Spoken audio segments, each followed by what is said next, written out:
আসসালামু আলাইকুম সুপ্রিয় শিক্ষার্থীবৃন্দ, তোমাদেরকে শুভেচ্ছা জানিয়ে আমি আরেকটি ক্লাস শুরু করতে যাচ্ছি ইনশাল্লাহ। তো আমাদের এবারে আলোচনা হবে বরিশাল বোর্ড 2023। বরিশাল বোর্ড 2023 কাজক্ষমতার শক্তি চলছে। কাজক্ষমতার শক্তি, তো এখানে আমাদের এই যে উদ্দীপক দেওয়া আছে, এম বর বিশিষ্ট একটা বস্তু, কিন্তু 5 কেজি বর বিশিষ্ট একটা বস্তু এখানে আছে। দেখো এখানে সেখানে বিভিন্ন উচ্চতা আছে, A B C D E. প্রত্যেক উচ্চতার মান হলো 8 মিটার। তার মানে A B 8, B C 8, C D 8, D 8 প্রত্যেকটা। এগুলো আমাদের উদ্দীপক। সেখানে ডি বিন্দুতে বস্তুটি গতিশক্তি নির্ণয় করতে হবে। এই যে ডি বিন্দু, সেখানে এই বস্তুটার গতিশক্তি মানে হিসাব করতে হবে।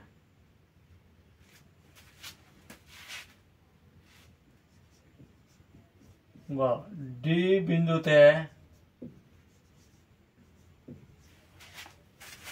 বস্তুটির গতিশক্তি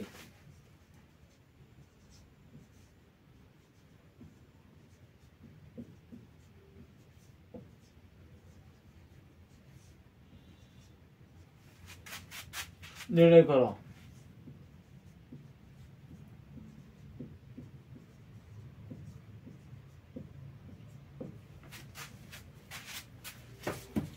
তো গতিশক্তি কিন্তু আমরা জানি হাফ এম স্কয়ার, তাই না?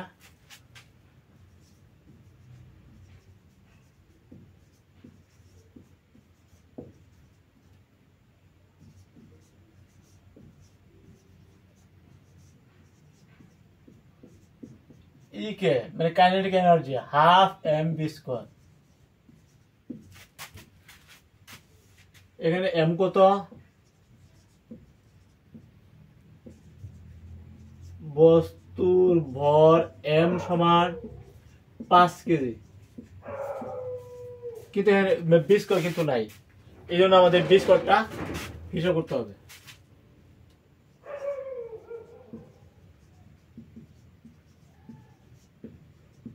এই পদার্থ বস্তুর ক্ষেত্রে এই বস্তুটা যদি এখান থেকে ফেলে দেওয়া হয়, তাহলে বি স্কয়ার সমান আমরা কি জানি?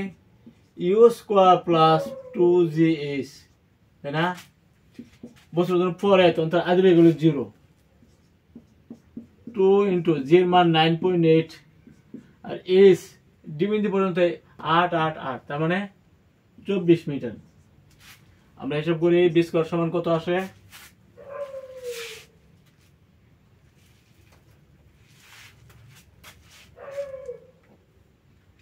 19.6 into 24 V square 470.4।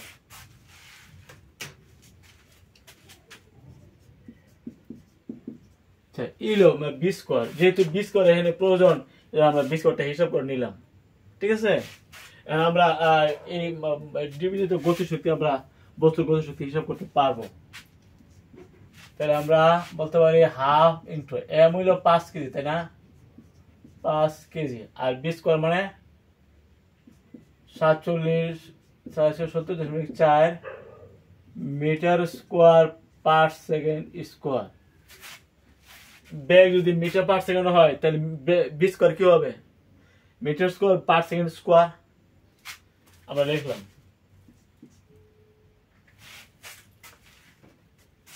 470.4 into 5/2 1176 KG metre square per second square. KG metre square per second square, অথবা আমরা বলি 1100, যেহেতু এটা শক্তি, এটা জুল বলাই ভালো।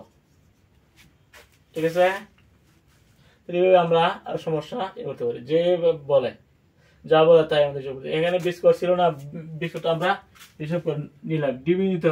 ডি বিন্দু পর্যন্ত বি স্কয়ার কত আসে? পদার্থ বস্তুর ক্ষেত্রে সূত্র হবে প্লাসের, এই জন্য আমরা প্লাস নিছি। ঠিক আছে, আর যদি নিচের থেকে কোনো বস্তু উপরের দিকে চলে দেওয়া হয় অভিকর্ষ বলের বিরুদ্ধে, এই জন্য সেক্ষেত্রে ব্যাগ উচ্চতা যায় সবই কিন্তু মাইনাসের। আর উপরে থেকে কোনো বস্তু যদি ছেড়ে দেওয়া হয়, ব্যাগ বলা উচ্চতা বলা যাই বলা সবই কিন্তু প্লাসের, যেহেতু অভিকর্ষ বলের দিকে ব্যাগটা হবে অভিকর্ষ বলের দিকে, এই জন্য প্লাসের সূত্র নিতে হবে। ব্যাগ বলে বা প্লাসের সূত্র, যদি উচ্চতা নেই তাও প্লাসের সূত্র, যেহেতু অভিকর্ষ বলের দিকে। আর যদি নিচে থেকে উপরের দিকে কোনো বস্তু মানে নিক্ষেপ করা হয়, সেক্ষেত্রে বেগ যদি নির্ণয় করতে চাই মাইনাসে V equal to U minus GT, যদি উচ্চতা নির্ণয় করতে চাই এটি minus half GT square. Minus হবে কেন? বেগ হলো মাইনাস, উচ্চতা মানে সবই মাইনাস। মাইনাস হবে কারণ অভিকর্ষ বলের বিরুদ্ধে, অভিকর্ষ বলের বিরুদ্ধে নিচের দিকে উপরে দিকে চড়া হলে বা নিক্ষেপ করা হলে মাইনাসের সূত্র। আর যদি প্লাসের হয় কখন? বস্তু যখন পরন্ত বস্তুর বেলা বেগ বলো বা উচ্চতা বলা যাই বলো সবই কিন্তু প্লাসের হবে, কারণ অভিকর্ষ বলের দিকে, অভিকর্ষ বলের দিকে বস্তু আছে, এই জন্য সবই প্লাসের। আমরা এইভাবে গতি শক্তি half M V square M হলে বস্তুর ভর, বস্তুর ভর হলো 5 কেজি। আর বি স্কোয়ার আমরা সরাসরি বের করেছি 770.4 বের করেছি। যেহেতু ব্যাগ হলে meter per second, V square মানে meter square per second square, তার মানে KG meter square per second square, তার মানে শক্তি জোল। ঠিক আছে, পরের প্রশ্ন।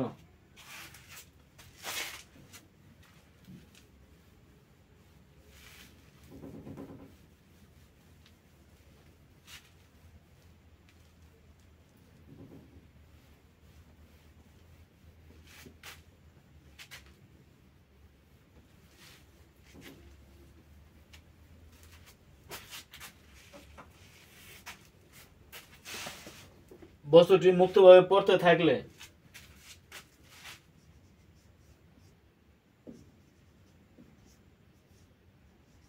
বস্তুটি মুক্তভাবে পড়তে থাকলে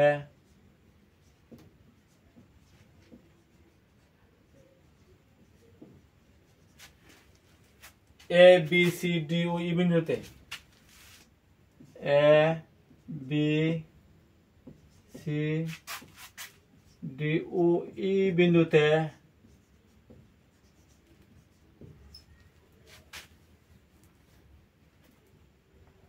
বস্তুটির বিভব শক্তি বনাম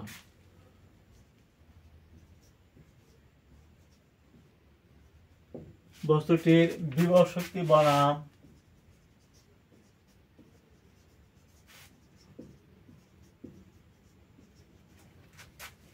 উচ্চতা। দেখো চিত্র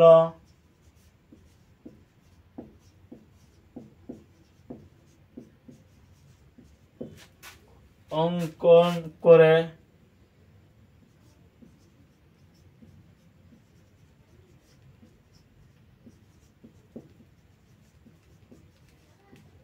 বিভব শক্তি ব্যাখ্যা করো।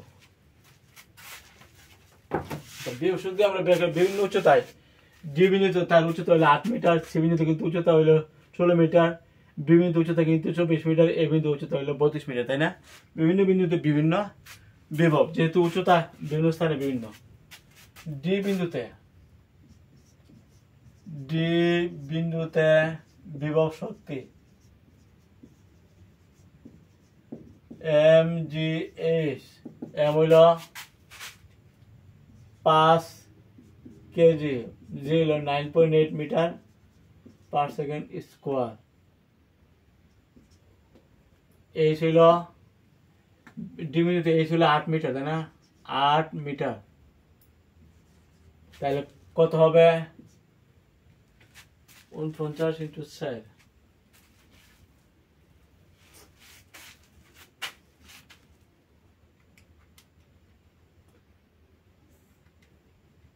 $392 জোল। তাহলে এই ডি বিন্দুতে বিভব শক্তি হলো 392 জোল। আবার সি বিন্দুতে, সি বিন্দুতে বিভব শক্তি এম জি এইচ, এম হইল 5 কেজি, জি হইল 9.8 metre per second square, H কিন্তু 8 8 16 মিটার।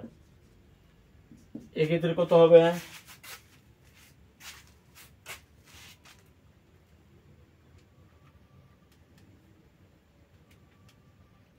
784 জোল। জোল। সি বিন্দু গেল,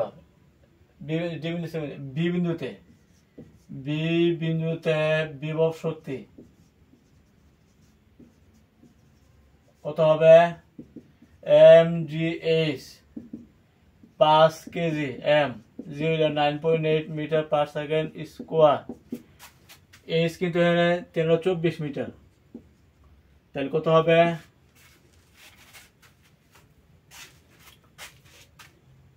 49 ইন্টু 24 1176 জুল আর রয়েছে এ বিন্দু এ বিন্দুতে বিভব শক্তি mgh 5 KG 9.8 metre per second square এখানে কিন্তু 32 মিটার এই বিন্দু পর্যন্ত হলো 32 তাহলে এখানে কত আসবে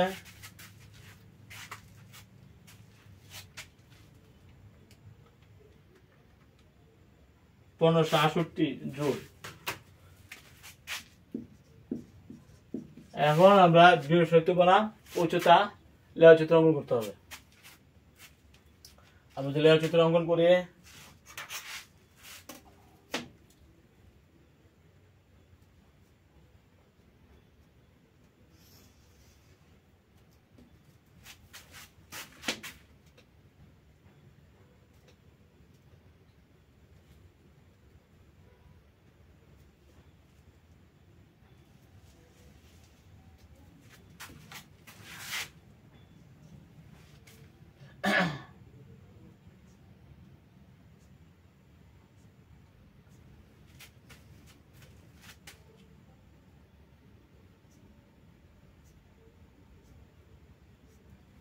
ঠিক আছে 392 তার হলো 784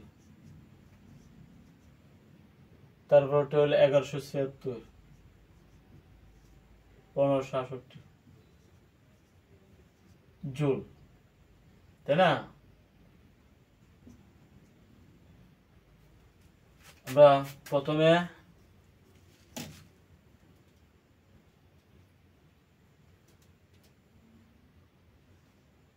লেয়ার চিত্র রাখতেছি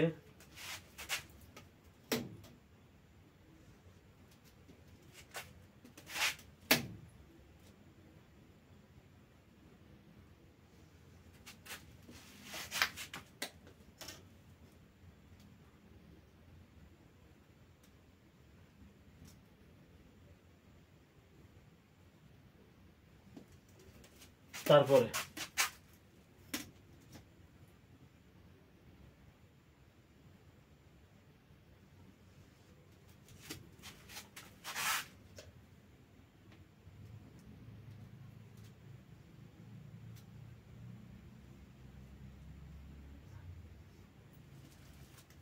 তারপরে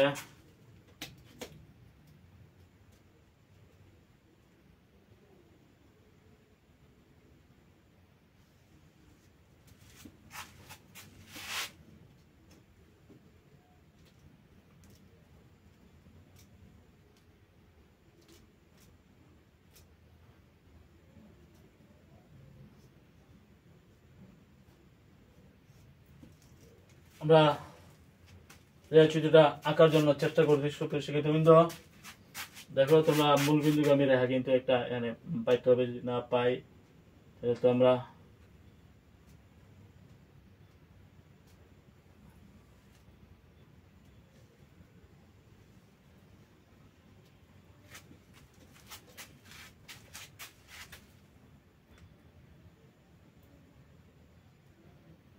ঠিক আছে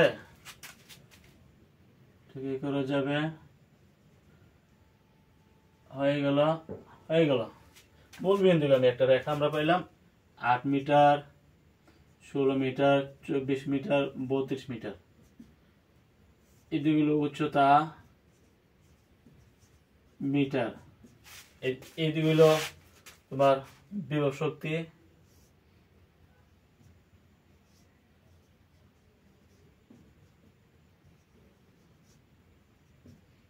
জুল জুলে বিভব শক্তি আর এই যে উচ্চতা হইলো মিটারে এগুলো মূল বিন্দুগামী রেখা আমরা পাইলাম ঠিক আছে। এই হলো এই উচ্চতা অর্থাৎ বিভব শক্তি বনাম উচ্চতা আমরা রাখছি 8 মিটারের সময় বিভব শক্তি 392 জুল, 16 মিটারের সময় বিভব শক্তি কত 784 জুল, তাই না? 24 মিটারের সময় বিভব শক্তি 1176 জুল, 32 মিটারের সময় বিভব শক্তি হলো 1568 জুল, ঠিক আছে। এই হলো বিভব শক্তি বনাম উচ্চতা লেখচিত্র আমরা আঁকলাম। আসলে তোমরা বুঝতে পারছো এই যে ডিবিন্দুতে বিভব শক্তি এমজিএইচ, বিভব শক্তি মানে কি এমজি, প্রতি ক্ষেত্রে এমজিএইচ, এম তো 5 কেজি, প্রত্যেক ক্ষেত্রে 5 কেজি এরকম পরিবর্তন নেই। জি তো 9.8 মিটার পার সেকেন্ড, এর প্রতি ক্ষেত্রে কোনো পরিবর্তন নাই। এনে এইচটা ডিবিন্দুতে এইচ হলো 8 মিটার, তাই না? সিবিন্দুতে এইচ কত 16 মিটার, বিবিন্দুতে এইচ কত 24 মিটার, এ বিন্দুতে এইচ কত 32 মিটার। এদিকে আমাদের লক্ষ্য রাখা হচ্ছে এমজিএইচ। এখানে প্রতি ক্ষেত্রে এমজিএইচ আমরা করেছি, ডিবিন্দুতে বিভব শক্তি হলো 392 জুল আমরা পাইছি, সি বিন্দুতে পাইছি 784 জুল, আর বিন্দুতে আমরা পাইছি 1176 জুল, ঠিক আছে। আর এ বিন্দুতে পাইছি 1568 জুল। এগুলো আমাদের বিভিন্ন উচ্চতায় বিভব শক্তি এবং লেখচিত্র, ঠিক আছে। বিভব শক্তি বনাম উচ্চতা লেখচিত্র আমরা আঁকছি, ওকে। পরীক্ষার মধ্যে এই ধরনের সমস্যা আছে, তোমরা বিভব শক্তি বের করো। প্রতি ক্ষেত্রে বিভব শক্তি কি এমজিএইচ, এম মানে বস্তুর ভর, জি মানে 9.8 metre per second square, H হলো উচ্চতা। বিভিন্ন ক্ষেত্রে বিভিন্ন ধারে উচ্চতা দেওয়া থাকতে পারে, থাকলে আমরা তার বিভিন্ন উচ্চতার সাপেক্ষে বিভব শক্তি হিসাব করতে পারবো। বিভব শক্তি ইপি সমান এমজিএইচ, প্রতি ক্ষেত্রে এমজিএইচ হলো বিভব শক্তি, ঠিক আছে। লেখচিত্র বললে আমরা লেখচিত্র আঁকবো, ঠিক আছে। পরের প্রশ্ন বলছে কি প্লবতা কাকে বলে?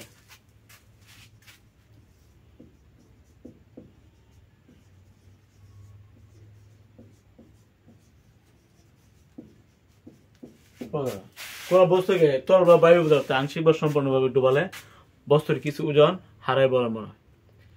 কোন বস্তুকে তরল বা বায়ু পদার্থে আংশিক বা সম্পূর্ণ ডুবালে তরল বা বায়ু পদার্থ এই বস্তুর উপর এক প্রকার ঊর্ধ্বমুখী বল লম্বভাবে ক্রিয়া করে। এই যে ঊর্ধ্বমুখী লম্বভাবে ক্রিয়া করা, এই বলটাকে বলা হয় প্রবণতা, ঠিক আছে।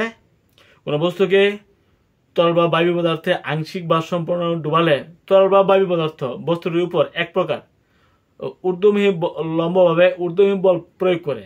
এই যে ঊর্ধ্বমুখী বল প্রয়োগ করা, এটাকে বলা হয় প্লবতা, ওকে। পরের প্রশ্ন, শক্তি থাকলে কি সবসময় শক্তি ব্যবহার করা যায়? ব্যাখ্যা করো।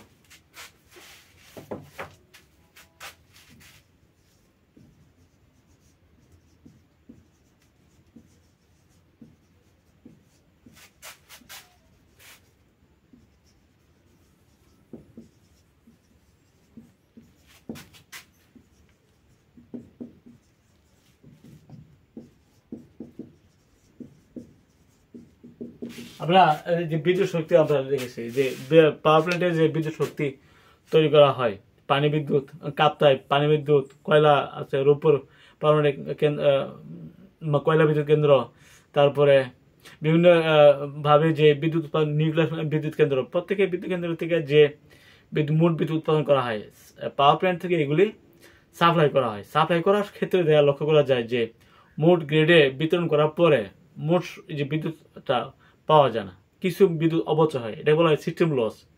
বোঝা গেল?